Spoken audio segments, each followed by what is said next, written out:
Muito boa noite, meus cumprimentos a todos aqueles que comparecem a esse nosso encontro quinzenal, caminhando pela Lei 6.015, que tem o que muito agradeço, o valoroso apoio da ARPEN do Estado de Goiás, a cujo presidente, o Dr. Alain Lourenço Nogueira, e a sua vice-presidente, a minha estimada amiga Evelyn Aida Tonioli Valente, apresento os meus melhores cumprimentos. Nós cuidamos nessa série, caminhando pela Lei 6.015, de uma série de comentários, de visita novamente aos dispositivos da Lei 6.015 de 1973. A ideia é de revisitar esses preceitos que datam de uma elaboração bastante antiga já e que, ao longo do tempo, nós podemos aqui e ali deixar de lado alguns aspectos interessantes a considerar nessas regras que estão na Lei de Registros Públicos. A ideia dessa caminhada, como já tenho várias vezes observado, é tributada a uma registradora civil, a excelente doutrinadora também, Thais Luciana Mortielli de Castelo Branco. Bom, nós estamos cuidando aqui, começamos na semana passada e vamos alongar-nos ainda por algumas disposições, dos preceitos dos artigos 67 e 69 da Lei de Registros Públicos, 67 a 69 da Lei de Registros Públicos. E essa matéria, esses dispositivos, remetem, na verdade, a outros preceitos que se encontram no Código Civil. Essa é a razão pela qual, ao se examinar as regras dos artigos 69 a 67 a 69 da Lei 6.015, nós devemos também expandir o nosso tratamento para apreciar as normas que se conexionam com o nosso tema no Código Civil. Tratamos, portanto, do processo de habilitação matrimonial, processo de habilitação para o casamento. Pode haver o risco de que no exame desses dispositivos, e sobretudo muitas vezes em razão da prática dessa matéria no campo do registro civil, nós possamos talvez ter uma visão um tantinho burocrática, um tantinho administrativa, o que se justifica, num certo sentido, porque isso é um processo, mas é um processo que diz respeito a uma parte relevantíssima do direito de família. Então, não convém, efetivamente, que nós percamos de vista o relevo que tem o processo de habilitação, não só para o casamento que se vai realizar, que se pretende realizar na sequência dessa habilitação, mas para a própria constituição da comunidade, da sociedade civil. Os autores frequentemente dividem o direito civil na parte relativa ao direito de família em 12 capítulos. E exatamente o primeiro capítulo, ou a primeira parte dessa divisão do direito de família, diz respeito às formalidades preliminares do casamento. Formalidades preliminares do casamento, que são exatamente aquelas que se consagram no âmbito da habilitação matrimonial. Aí depois segue os impedimentos matrimoniais, a celebração do casamento, as condições de sua validade, os efeitos jurídicos do matrimônio, o regime de bens matrimoniais, a dissolução da sociedade conjugal ou até mesmo do vínculo conjugal com o divórcio, a proteção correspondente dos filhos, as relações de parentesco, o pátrio poder, que hoje se refere como sendo potestade familiar, a prestação de alimentos, a curatela, a tutela e a ausência. Portanto, 12 partes. E dessas 12 partes, a primeira é exatamente a que diz respeito às formalidades preliminares do casamento. Muito bem. Como eu disse, essas formalidades se reúnem normalmente sob a rubrica habilitação para o casamento ou habilitação matrimonial, que é um processo. Um processo que é curioso observar essa ideia, tal a importância da... Agora, bom, parece que voltamos. É tal a importância da habilitação para o casamento de maneira imediata e para a boa ordem na sociedade civil, dado que a família é a célula máter da sociedade civil, que quando se elaborou o anteprojeto para a instituição do Código de Processo Civil de 1939, que foi um código nacional, na sequência de vários códigos de processo que eram estaduais, previu-se no anteprojeto desse Código Nacional de Processo Civil que a competência para julgar o processo de habilitação seria sempre do juiz. Ou seja, a habilitação deveria ocorrer como processo de jurisdição voluntária perante o juiz. Isso acabou não sendo acolhido pelo Código. De fato, quando o anteprojeto virou o Código de Processo Civil de 1939, os artigos 742 a 745 desse Código não incluíram a indicação que estava no anteprojeto de que caberia ao juiz julgar a habilitação, mas dava a nota da importância do processo de habilitação, para que nós ponhamos aqui em destaque que não se trata meramente de uma burocracia. Quando o Código de Processo Civil de 1973 substituiu o código anterior, que era de 39, manteve a vigência dos artigos 742 e 745 do Código de Processo Civil anterior. De fato, havia uma norma, uma regra, melhor dizendo, no Código de Processo Civil de 1973, o Código Buzaide, que mantinha expressamente a vigência de alguns dispositivos do Código de Processo Civil anterior. E no inciso 9 dessa regra do Código de Processo Civil de 73, exatamente a regra era do artigo 1218, deixou-se claro que vigoravam ainda as regras dos artigos 742 a 745 do Código de Processo Civil de 39. Muito bem. O interessante é que essas indicações, tanto do Código de Processo Civil de 39 quanto do de 73, embora, volto aqui a dizer, houvesse a ideia inicial de estabelecer que o juiz proferiria sentença nos processos de homologação, não tratam de competência. Não há nenhuma referência ao tema competencial. Mas isso tem uma razão de ser. Então, a atual lei de registro público tampouco fala dessa competência. Mas, pelo menos, não fala expressamente como competência, digamos assim.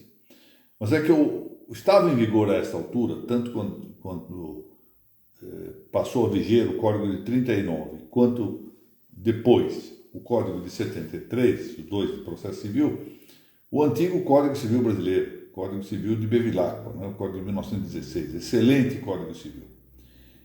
E lá havia uma indicação no artigo 180, exatamente da competência ou atribuição do oficial do registro civil das pessoas naturais para o processamento e decisão dos processos de habilitação. Competência inaugural. Efetivamente é outra coisa que, se houvesse impugnação, a matéria deveria ser solvida por um juiz. Mas o fato é que os códigos de 73 e o anterior de 39 nada referiram sobre essa competência, e o regulamento de 39 do registro público tampouco, porque a matéria estava já indicada no Código Civil. Atualmente, essa matéria vem tratada nos artigos 1525 a 1532, ou seja, aquilo que era o artigo 180 do Código Civil, acabou sendo acolhido pelo artigo 1525 do novo Código, do Código Civil de 2002, que se estende depois até o artigo 1532 para tratar do tema da habilitação matrimonial.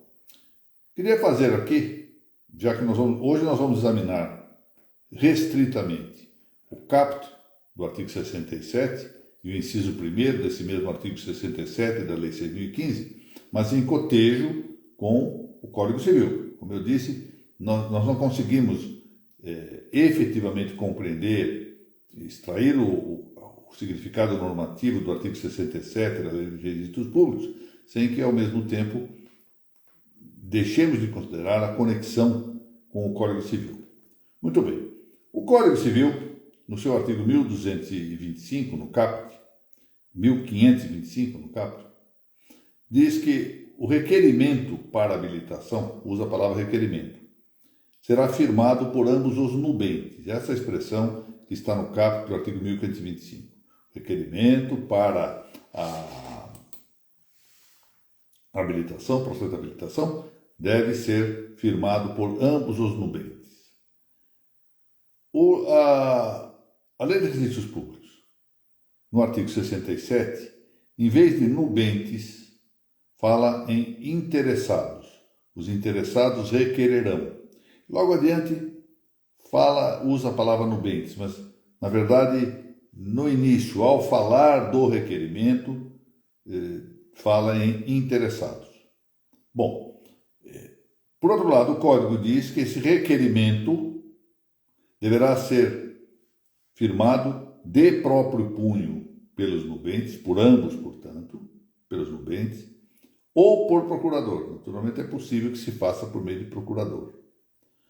Mas reparem que esse requerimento, que suponho exatamente seja escrito, porque vai iniciar um processo, não impede, segundo a doutrina de Serpa Lopes, já elaborada ao tempo do Código anterior, e eu penso que é aplicável a esta, que isso se tome por termo no próprio cartório de registro civil. Nada impede. Ou seja, que ao fundo o requerimento seja oral, mas logo textualizado, logo literalizado, passado a ser documento, o que significa tomar por termo uma declaração, nesse caso tomar por termo um requerimento.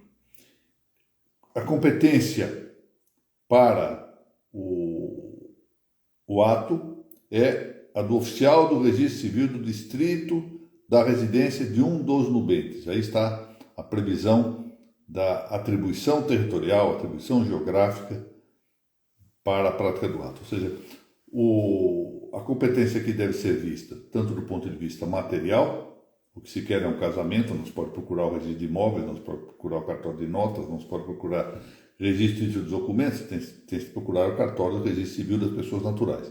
Mas qual? Bom, se os nubentes residem na mesma circunscrição geográfica, está resolvido o problema. Os dois são residentes ali, esse é o cartório competente. Se eles residem em locais diferentes, seja numa mesma cidade ou em cidades diversas, cabe aqui a opção eletiva, ou seja, cabe aos próprios nubentes eleger o cartório de registro civil pelo qual tramitará o processo de habilitação. Há de ser, entretanto, um dos cartórios de registro civil que tem atribuição ou competência quanto à residência, pela prática de atos relativos a alguém que tem residência dentro dessa circunscrição geográfica ou territorial. Qualquer das duas residências, se elas forem diversas, seja a do noivo, seja a residência da noiva. Isso também está no caput do artigo 67.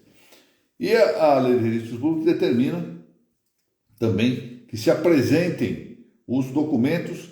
Quais documentos? Os exigidos pela lei civil. Ou seja, o Código, a Lei de Registros Públicos, não elenca os documentos. Por isso que eu disse que há uma conexão, e para nós compreendermos inteiramente, extrairmos o significado normativo desse artigo 67, é preciso que nós consideremos em paralelo ou conjuntamente o Código Civil. Então, o artigo 67 da Lei de Registros Públicos diz que o documento, o pedido de habilitação, o requerimento de habilitação, deve estar acompanhado dos documentos exigidos pela lei civil.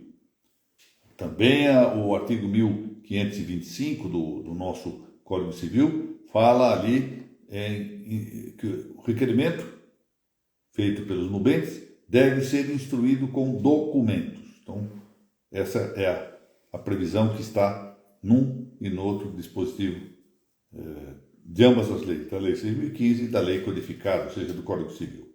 E o primeiro inciso desse dispositivo do Código Civil, inciso 1º do artigo 1525 do Código Civil, fala na certidão de nascimento ou documento equivalente. Atenção para essa dúplice referência, ou seja, tanto pode ser a própria certidão de nascimento, quanto pode ser um documento ou prova equivalente. Vamos tratar um pouco disso. Para que serve a certidão de nascimento? Então, todo mundo sabe que a certidão de nascimento é um documento chamado documento secundário no registro, que, na verdade... Boa noite, doutora Carolina. É um documento secundário que se expede em paralelo... Boa noite, doutora Cláudia. Que se expede em paralelo em termos, até mesmo nos termos, com o termo correspondente. Então, se a certidão é certidão de nascimento, significa que ela reproduz, ou deve reproduzir com fidelidade o que consta do termo de nascimento. Isso que é uma certidão, documento secundário, portanto, cujo documento conexo, correlato, principal é o termo de nascimento. Para que se pede essa certidão de nascimento? Bom, ela se pede, na verdade, para nós considerarmos, especialmente de início, a idade núbio, ou seja, a capacidade nupcial. É perfeitamente distinguível essa capacidade núbio, ou capacidade nupcial, capacidade matrimonial, de outra capacidade, da capacidade jurídica, capacidade geral ou capacidade civil. Nós sabemos que, pelo artigo 5º do Código Civil Brasileiro, em vigor, a menoridade cessa aos 18 anos. É isso que está lá. Então, a capacidade civil começa aos 18 anos. Mas a capacidade nupcial é diversa. Ela começa, de acordo com o artigo 1517, o caput do artigo 1517, começa aos 16 anos. Então, primeiro, vamos guardar isso para a próxima exposição, lembremos isso, há um interregno entre essa capacidade nupcial com 16 anos e a capacidade civil aos 18, que deve ser preenchida, como veremos adiante, por uma autorização supletiva. Em todo caso, há uma distinção. Alguém com 16 anos já tem capacidade para casar-se, e essa circunstância não significa que ele já tenha capacidade civil. Bom, por quê? Por que razão se quer aqui considerar a capacidade etária, ou seja, essa distinção de idade? São três as razões, pelo menos três fundamentos. Primeiro é uma certa correspondência com a natureza das coisas, ou seja, com as possibilidades ou capacidades fisiológicas. Em tempos antigos, antes que houvesse previsão de uma lei exata para o casamento, se deixava mais a análise circunstancial, se considerava como um termo comum para isso a puberdade. Quando se atingia a puberdade, se admitia a possibilidade, portanto, do matrimônio. Isso era um dado de natureza biológica. Então, de fato, a biologia apresenta as suas exigências, a sua realidade, que não pode ser desconhecida. Esse é o primeiro aspecto. E isso leva também a um segundo fundamento que nós não podemos desconsiderar, que é a capacidade psicológica para o consentimento válido em relação ao casamento, consentimento legítimo quanto ao casamento. Ou seja, é preciso que haja uma apuração do discernimento que tem um nubente para a celebração do casamento. Esse é o segundo aspecto que justifica um certo controle de idade, uma certa limitação de idade. E o terceiro é exatamente considerar a conveniência da relação conjugal. nós temos situações, por exemplo, de quadros antigos, de situações antigas, de tempos muitos anteriores, e em alguns países ainda prossegue isso com umas certas características de equivalência, casamentos celebrados com pessoas que têm uma idade muito precoce. E, portanto, é preciso considerar aí a conveniência dessa relação matrimonial para alguém com uma idade bastante limitada. Agora, claro que isso depende muito primeiro dos costumes adotados nas diversas sociedades, nas diversas comunidades, mas também de uma avaliação pessoal, porque de pessoa para pessoa pode haver um amadurecimento mais prematuro, um amadurecimento tardio. Então, tudo isso tem que ser considerado de maneira específica. Mas isso não impede que haja, digamos, um paradigma, um parâmetro que se considera como um parâmetro ordinário. As legislações normalmente dão um parâmetro ordinário, esse é o parâmetro, esse é o nosso paradigma, permitindo, entretanto, não é o caso do Brasil hoje, nós vamos ver isso daqui a pouco, mas permitindo, de um modo geral, como outrora foi aqui no Brasil, que nos casos excepcionais pudesse haver uma atuação judicial ponderada, que seja prudente, discreta, para fazer o que se chama de suplemento da idade núbil. Ou seja, apesar de a lei dizer que só se pode casar a partir de X anos, poderia o juiz, à vista de dadas circunstâncias, às vezes com um exame pericial de natureza psicológica e às vezes até mesmo de natureza física, dizer, olha, esses realmente são pessoas com amadurecimento precoce, já se encontram suficientemente preparados para o casamento. Então, isso era possível. Mas, de um modo geral, fixa-se, então, pelo menos se estipula uma idade paramétrica. O Código de Direito Canônico admitiu, isso o Código de 1917, que houvesse idade mínima para o casamento, de 16 anos para o homem, 14 para a mulher. E aqui é interessante dizer que esse Código de 17 foi mantido pelo Código posterior, que é o Código Canônico que está em vigor, mas esse Código de 17 alterava o critério imediatamente anterior, que dizia que a idade núbil mínima para o homem era de 14 e para a mulher de 12. Curiosa circunstância que assenta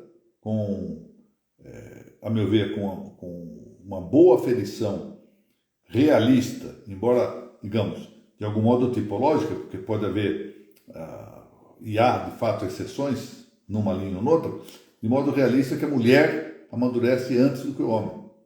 Nessa idade, essa distinção de idade que o Código Canônico apontava, que o Brasil andou admitindo alguma vez, por exemplo, o Código de 16 no Brasil dizia que os homens maiores de 16 e as mulheres os homens maiores de 18 e as mulheres maiores de 16 podiam casar-se. Ou seja, distinguiam exatamente essa circunstância realista de que a mulher normalmente, ordinariamente, amadurece antes do que o homem.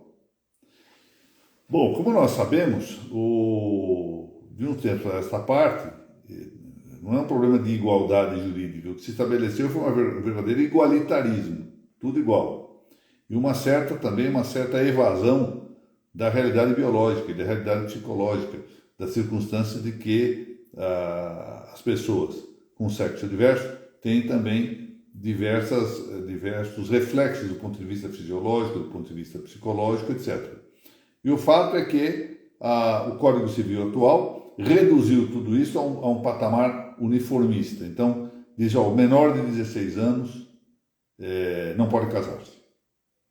Não pode casar-se. Então, a idade para os dois, tanto para os homens quanto para as mulheres. Então, um dos elementos, um dos fatores que, portanto, justificam a exigência da certidão de nascimento está no controle da idade núbil, da capacidade nupcial, para verificar se a idade mínima está atingida.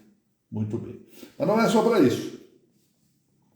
Serve também para considerar a necessidade que fortuita, eventual, que pode surgir, de impor um regime obrigatório de separação de bens, que hoje, de acordo com o artigo 1641, inciso 2º desse artigo 1641 do Código Civil, é impositivo para os maiores de 70 anos. Então, quem for maior de 70 anos deve necessariamente, se casar, adotar o regime obrigatório de separação de bens, que não impedirá, como sabem, a comunicação dos aquestos se houver esforço comum, etc. Mas, enfim, de acordo com a lei, há a imposição desse regime. E isso se controla mediante o certidão de nascimento, em princípio. Mas aqui já começo a ver alguns cumprimentos à prezada professora Isabela Bicalho Xavier.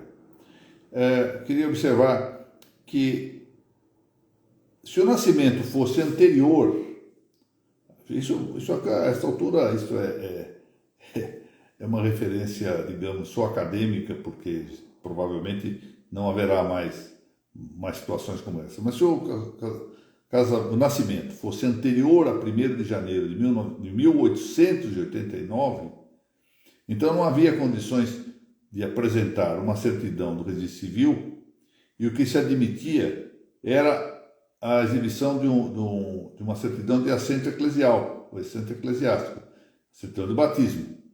Lembremos que em aulas anteriores eu disse que o registro do batismo no Brasil foi o antecedente do registro civil e substituto do registro civil. Então, se fosse anterior a 1º de janeiro de 89, então cabia a exibição da certidão de batismo e não a certidão do registro civil. Mas aqui com uma pequena exceção. Se o nascimento fosse posterior a 1888, portanto um ano antes, ou seja, começasse em 1888 a partir de determinada data, então poderia exibir-se já uma certidão do registro civil, porque alguns nascimentos já desse período se realizavam no registro civil. Então havia um decreto, o decreto 9.886, que já previa, em alguns lugares parece ter de fato se instalado o registro civil, podia estabelecer aí a exigência da certidão do registro civil. Se ela não houvesse, em todo caso, certidão de batismo. Os nascimentos após 1º de janeiro de 1889, estes estavam sujeitos à exigência da exibição da certidão do registro civil do nascimento. Muito bom. Mas a lei, sabiamente, admite, hoje continua em vigor isso, com o artigo 1525, do inciso 1º do nosso Código Civil, admite prova equivalente. Prova equivalente à certidão do nascimento. E o problema é que a lei vigente não diz em momento algum que tipo de prova é essa. Qual a prova equivalente que deve ser mostrada para o registrador civil. Bom, eu admito de boa vontade, que de fato é melhor não tipificar ou reunir em números clausos essa prova equivalente, porque haverá muitas formas dessa prova. Mas, por outro lado, há a desvantagem de que o registrador civil fica numa situação muito incômoda diante de certas provas a realizar. Bom, para os estrangeiros, aqui em São Paulo, essas volumosas e intermináveis normas de serviço da nossa Corregedoria Paulista tem um dispositivo indicando lá que cabe cédula especial de identidade, passaporte, certidão de nascimento traduzida e naturalmente tem que ser levada ao registro dos documentos, atestado consular, etc. Ou seja, dando, do ponto de vista judicial, ou administrativo judicial, melhor dizendo, algumas indicações sobre que tipo de coisa deve entender-se pela expressão prova equivalente. Mas nós temos isso na legislação, ou pelo menos tínhamos como parâmetro. Eu vou lhes explicar aqui. O nosso Código Civil não tratava expressamente desse decreto que eu vou mencionar, mas ele vinha indicado no artigo 87 do Regulamento Registral de 39, ou seja, o Regulamento do Registro Civil de 1939, em seu artigo 87, dizia de maneira expressa que essa prova equivalente era indicada em um decreto 773, eu trouxe o texto aqui, alguma coisa desse texto vou ler para os senhores daqui a pouco. Esse decreto 773, de 20 de setembro de 1890, dizia qual era essa prova equivalente. É bem verdade, que esse decreto foi só revogado em 1991. Então, a primeira dificuldade, foi revogado. Em 1991, veja, era um decreto de 1890, esteve em vigor durante 101 anos.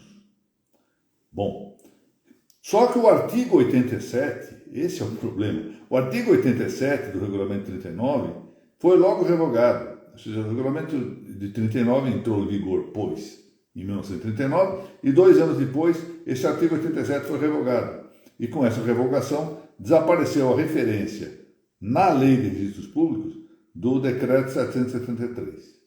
Bom, 2 autores importantes, dentre as muitas autoridades do direito civil brasileiro, vou me referir a 2 aqui. Pontes de Miranda e Carvalho Santos, abonando a posição de Pontes de Miranda, entendiam ao tempo do Código Civil que esse decreto 773 estava ainda em vigor. Bom, o que é que diz esse decreto 773? De 20 de setembro de 1990. Vou ler algumas passagens aqui. Esse decreto foi subscrito pelo Marechal Deodoro da Fonseca, que se chama a si próprio aqui de Generalíssimo, e foi logo editado pouco tempo depois do golpe que instalou a República no Brasil e derrubou a monarquia constitucional. Então, o artigo 1º desse decreto diz que a prova da idade exigida por uma determinada lei, lá, que era também de 1990, na falta ou impossibilidade de apresentação do registro civil ou da certidão do assento de batismo, pode ser suprida por alguns dos seguintes meios. Vejamos. Justificação. Justificação, nós vamos tratar disso na semana que vem, ou daqui a 15 dias, ou mais ainda na outra exposição, que é um processo de jurisdição voluntária. A justificação pelo depoimento de 2 testemunhas, perante qualquer juízo do cível, incluído de órfãos, ou de casamentos de juiz de paz. Título ou certidão com que se prova a nomeação, posse ou exercício em qualquer tempo de cargo público, para o qual exige a lei maioridade. Ou de matrícula, isso é matrícula profissional. Qualificação ou assento oficial em que consta a idade. Atestado dos pais ou dos tutores, se não forem contestados. Qualquer documento que em direito comum seja aceito por valioso para substituir a certidão de idade. Atestado de qualquer autoridade que, em razão do ofício, tenha perfeito conhecimento da pessoa. Exame de peritos. E aqui trata de como seria feito esse processo de justificação que eu mencionei.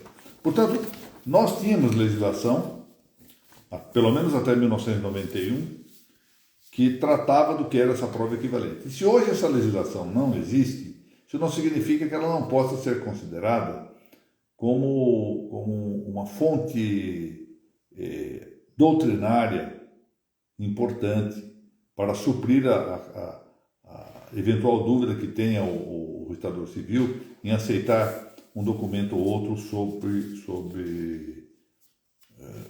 com o caráter de prova equivalente à certidão de nascimento. Agora, eu queria, para encerrar a nossa exposição de hoje, dizer algo sobre a antiga ação de suplemento de idade núbio. Essa ação foi expurgada do direito brasileiro porque o antigo artigo 1520, que justamente previa a possibilidade desse suprimento da idade núbia, ou seja, da idade nupcial, suprimento da idade mínima para o casamento, teve uma nova redação em que se veda, em qualquer caso, o casamento do menor de 16 anos. Bom, Vamos tratar aqui até mesmo de algumas considerações de legge ferenda a respeito desse assunto.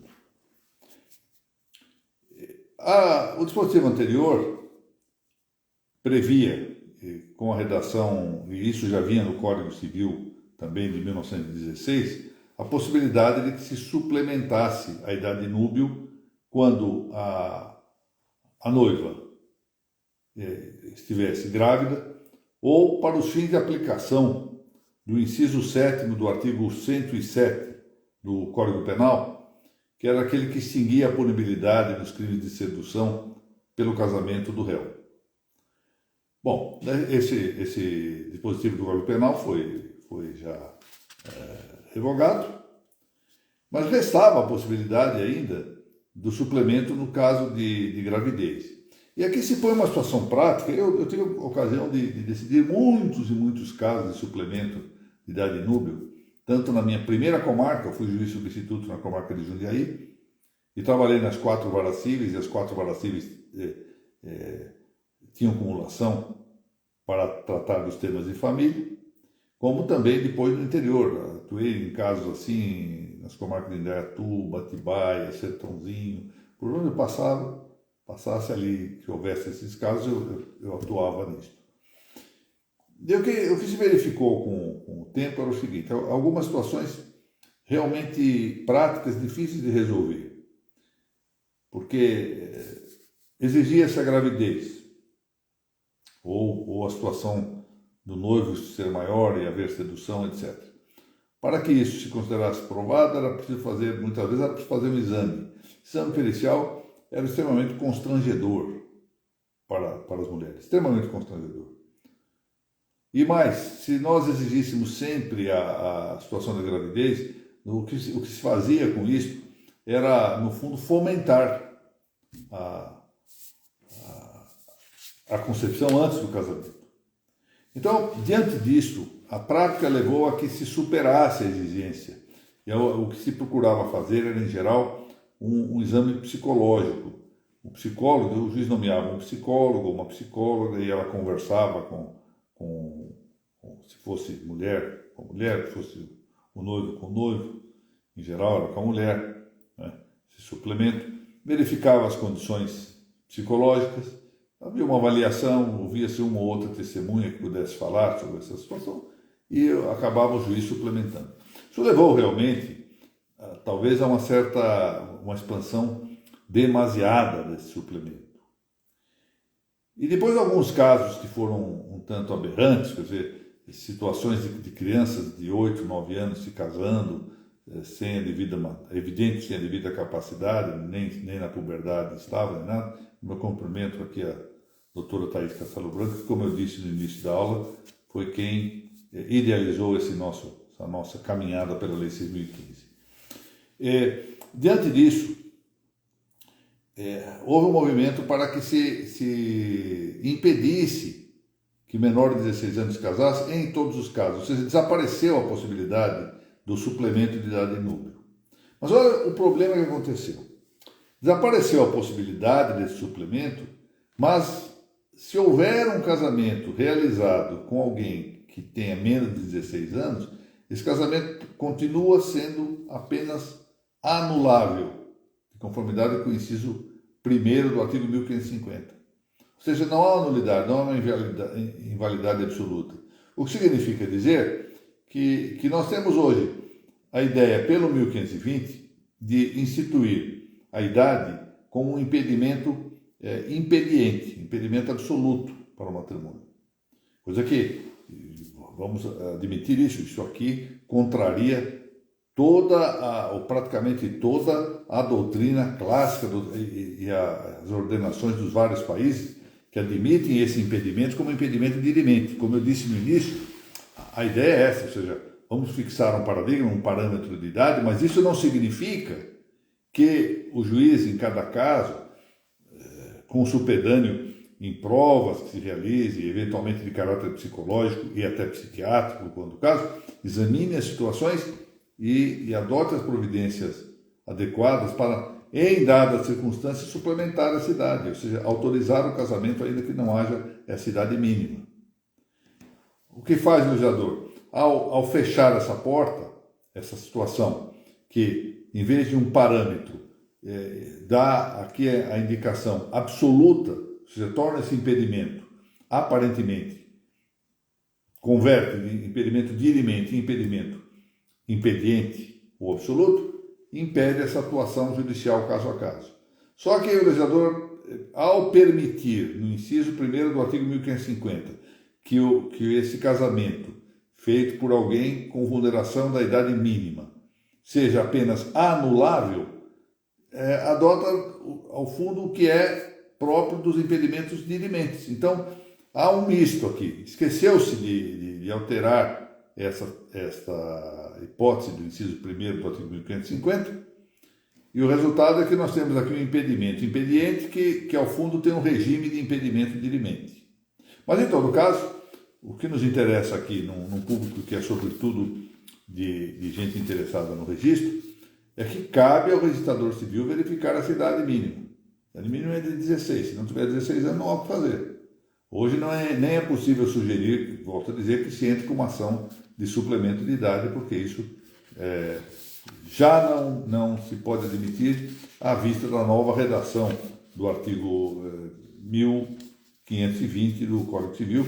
É uma redação que vem do ano de 2019, portanto, muito recente.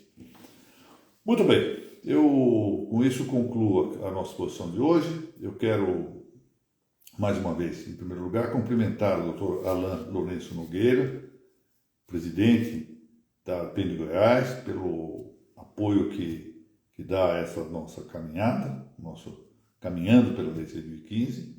Igualmente renovar os meus cumprimentos à estimadíssima amiga Evelyn Tonioli Valente, vice-presidente da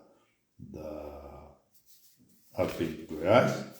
Vi que esteve aqui também o Dr. Bruno Quintiliano, ex-presidente dessa entidade, e foi com ele que eu comecei aqui essas aulas. Também vi aqui a presença da doutora Amanda Gil, oficial do 18º Registro de Imóveis, igualmente do pessoal do Instituto de Compliance, que vem desenvolvendo um grande trabalho, a doutora Samila Machado, um grande trabalho nessa área, e doutor Silmar Lopes também vi, há outros nomes.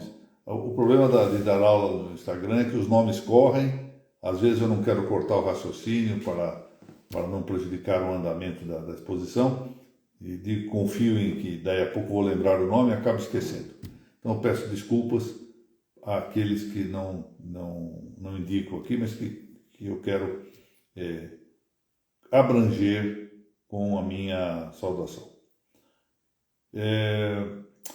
Muito bem, com isso concluímos eu sou realmente... O Dr. Rodrigo Pacheco Fernandes acaba de entrar e eu não posso deixar de cumprimentá-lo, porque eu preciso cumprimentar a Aurora.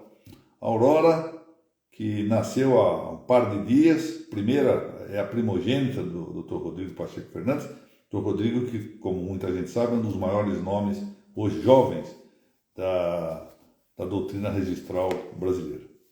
Bom, voltamos dentro de 15 dias, e já perceberam pelo andar da carruagem que eu vou ficar um pouco mais insistente nessas aulas dos artigos 67 e 69, porque realmente, primeiro porque eu gosto dessa matéria, então aqui é uma questão de gosto pessoal, mas eu gosto porque ela tem uma relevância muito grande, muito grande. Bom, vamos marcar, doutor Rodrigo, eu também quero conhecer a Aurora. Ela tem uma relevância muito grande, como eu disse. As formalidades preliminares do casamento, como a doutrina sempre referiu à habilitação, essas formalidades são a primeira parte do direito de família. Já funciona mais ou menos como um fundamento, como um pilar para a estrutura toda da instituição matrimonial. Por isso, eu acho que é muito importante nós considerarmos esse assunto.